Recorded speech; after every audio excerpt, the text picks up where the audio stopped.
Parallel Lines by C.A. Wynn. It's because you had two thoughts in your mind simultaneously, she said.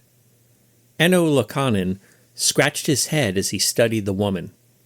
He wasn't sure he could call her that. She was a miniature person with all the features but not the size, like an animatronic character at a theme park. She was definitely not what he expected. Then again, he had no idea what to expect. You mean like multitasking? He asked.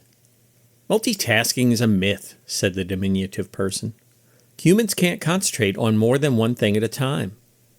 How can you say it happened, but it's a myth? He asked. She smiled. It only sounds like I'm contradicting myself. Your conscious mind can't focus on multiple things at once.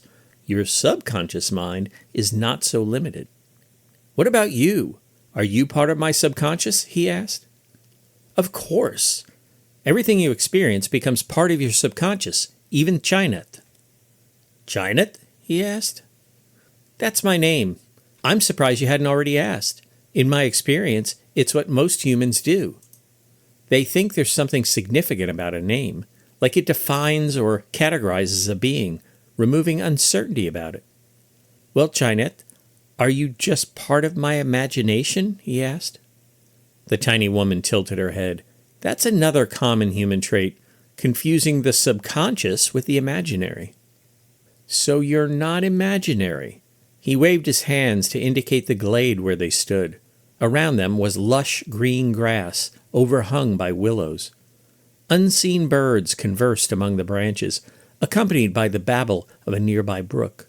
The air was fresh and crisp. This place is not imaginary? He asked. It might be easy to assume, considering the circumstances, she said. Ano frowned. You're not very helpful. Ceinath twirled in place. What if I were imaginary? How much help could I be then? Are we on Earth? He asked. Earth's not the only planet, you know. It's just the only one you know, she said. Ano pouted. Where are we then? Who, what, where? You haven't asked when, said Ceinath.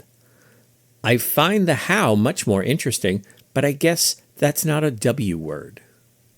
Ano hardened his face. So far, you haven't told me much of anything.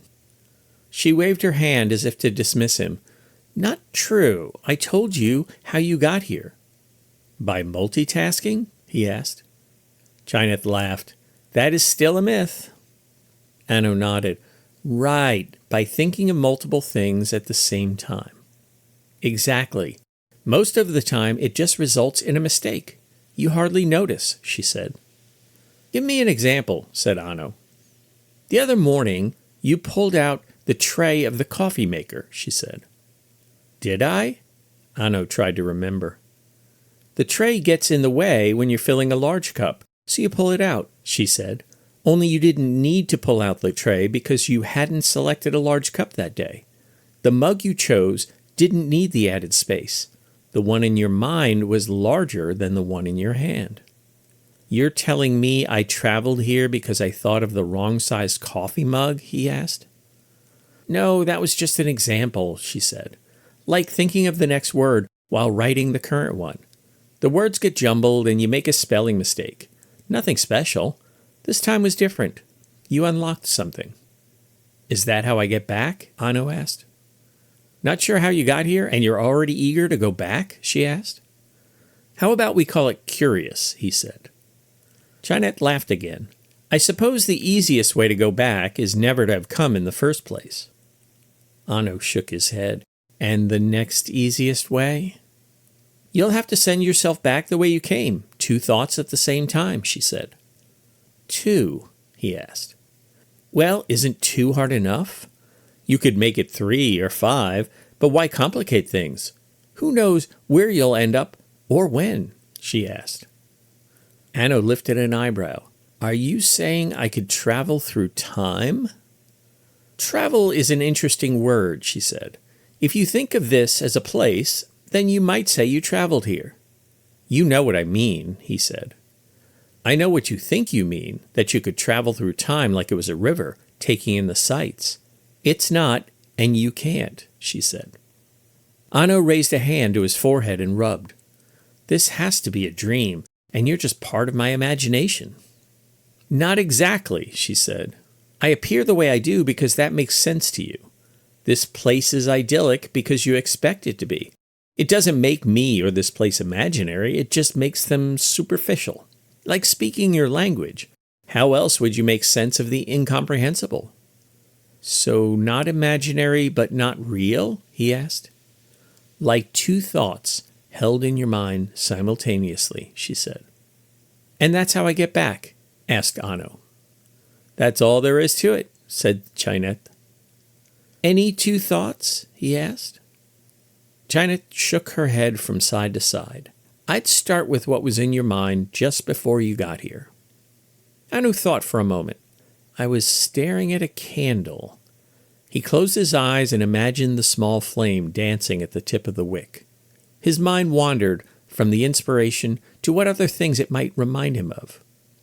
You're trying too hard, said Ceinath. Remember, only your subconscious can have multiple simultaneous thoughts. Holding onto the image of the flame in his mind, Ano attempted to relax. Thoughts crept in around the object, ill-formed and faintly discernible. As they swirled, the light began to fade. When it left his mind, he shook his head. It's no use, he said. When he opened his eyes, he found himself back in his study. Before him sat the candle, its flame extinguished. A thin thread of smoke rose from the tip of the wick. He couldn't swear to it, but he thought he heard Ceinath's laughter wafting in through the open window. End of Parallel Lines by C.A.Wynn.